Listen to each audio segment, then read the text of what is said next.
Gentlemen, the President of the United States and the 53 freed Americans.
The President led the applause for the freed Americans as they were introduced and came out.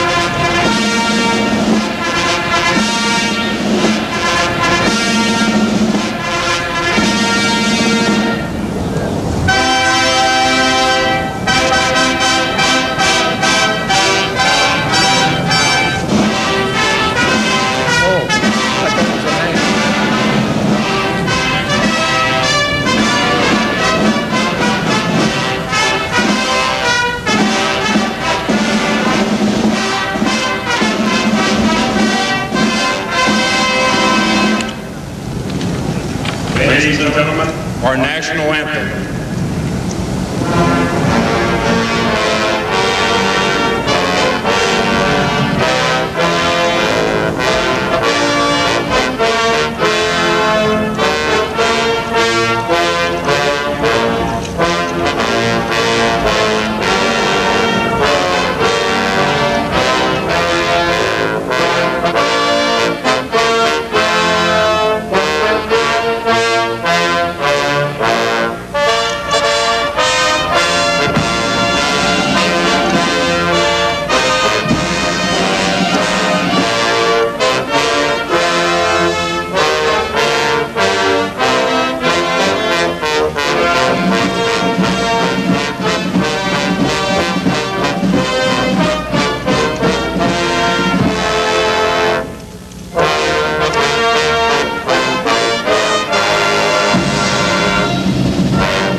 Welcome to the ambassadors of our friends in neighboring countries who are here today.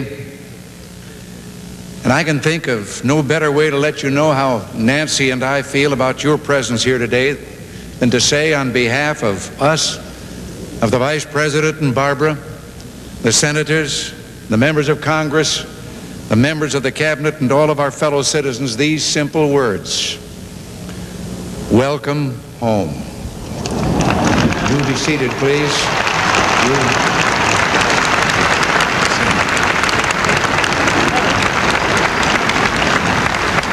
You are home, and believe me, you are welcome.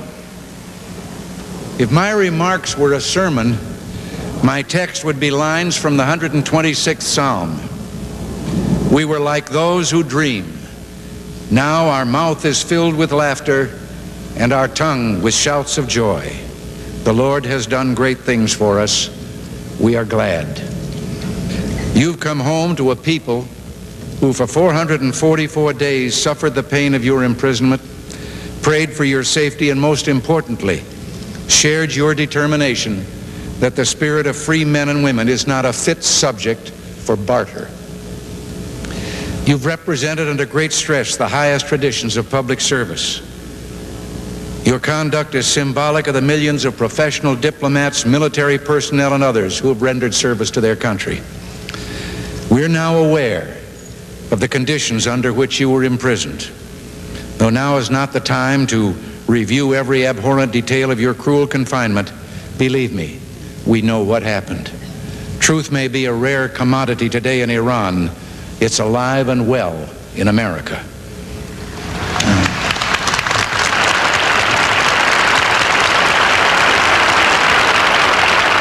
By no choice of your own, you've entered the ranks of those who throughout our history have undergone the ordeal of imprisonment. The crew of the Pueblo, the prisoners in 2 world wars, and in Korea and Vietnam.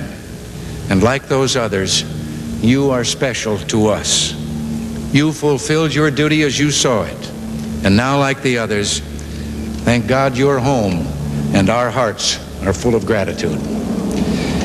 I'm told that Sergeant Lopez here put up a sign in his cell, a sign that normally would have been torn down by those guards. But this one was written in Spanish, and his guards didn't know that Viva la Roja, Blanco y Azul means long live the red, white, and blue.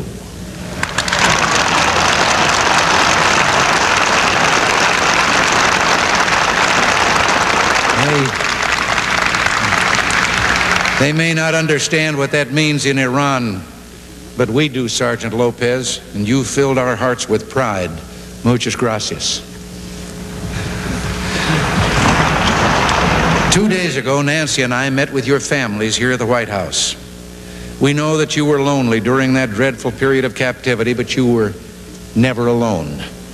Your wives and children, your mothers and dads, your brothers and sisters were so full of prayers and love for you that whether you were conscious of it or not, it must have sustained you during some of the worst times. No power on earth could prevent them from doing that. Their courage, endurance, and strength were of heroic measure, and they're admired by all of us. But to get down now to more mundane things, in case you have a question about your personal futures, you'll probably have less time to rest than you'd like. While you were on your way to Germany, I signed a hiring freeze in the federal government. In other words, we need you, your country needs you, and your bosses are panting to have you back on the job. Now, I'll not be so foolish as to say, forget what you've been through. You never will. But turn the page and look ahead, and do so knowing that for all who serve their country, whether in the foreign service, the military, or as private citizens, freedom is indivisible. Your freedom and your individual dignity are much cherished. Those henceforth in the representation of this nation will be accorded every means of protection that America can offer.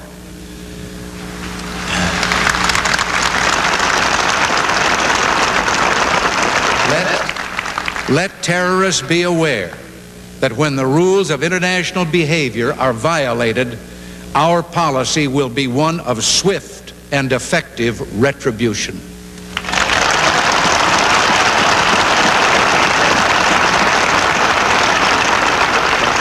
We hear it said that we live in an era of limit to our powers.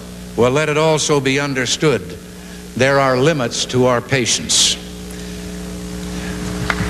Now, I'm sure that you will want to know that with us here today are families of the 8 heroic men who gave their lives in the attempt to effect your rescue.